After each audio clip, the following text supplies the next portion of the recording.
एक आदमी अपने चेहरे पर चूहे की खाल लगाता है और फिर एक रहस्यमयी दवा इंजेक्ट करता है जिससे एक जादुई दृश्य बनता है। लेकिन खाल की बढ़त रुकती ही नहीं। कुछ ही देर में वह उसके नाक और मुंह को सील कर देती है।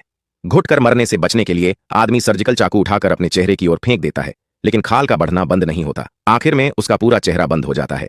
उसकी जिंदगी हमेशा के लिए इसी बॉक्स में जम जाती है। यह 2025 में न्यूजीलैंड में रिलीज हुई नई हॉरर फिल्म ट्रांसप्लांट है। 10 साल बाद उसकी बेटी को सिंगापुर यूनिवर्सिटी से फुल स्कॉलरशिप मिलती है। इन वर्षों में उसके चेहरे पर मौजूद जन्मजात निशान की वजह से कई लोग उसे ताने मारते थे। इसलिए उसने माहौल बदलने का फैसला किया और सिंगापुर अपनी मौसी के पास रहने चली गई। मौसी के घर उसी की उम्र की एक लड़की भी थी, एंजेला। लेकिन अलग संस्कृति और माहौल के कारण शाओलिन, लड़की का नाम, को इस परिवार में घुलना मिलना मुश्किल लगा। स्कूल जाते समय उसे एक अजीब सा बेघर आदमी मिलता है जो शायद उसकी हालत समझता है। कॉलेज में शाओलिन एक टॉपर है।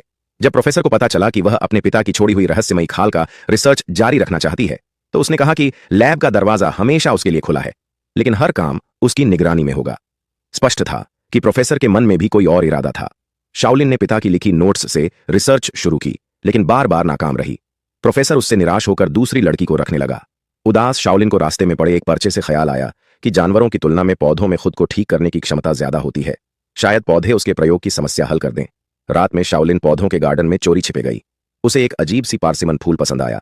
खूबसूरत, लेकिन उसकी कलियां बहुत बदबूदार थीं, जैसे अधूरा सा सौंदर्य। वह उसका ऊतक लेकर लैब लौटी और नए फॉर्मूले से प्रयोग दोबारा शुरू किया। दूसरी तरफ प्रोफेसर और उसकी स्टूडेंट ईवा लैब में थे। शाओलिन ने अपने पैर की एक पट्टी काटी और उस पर चूहे की खाल लगाकर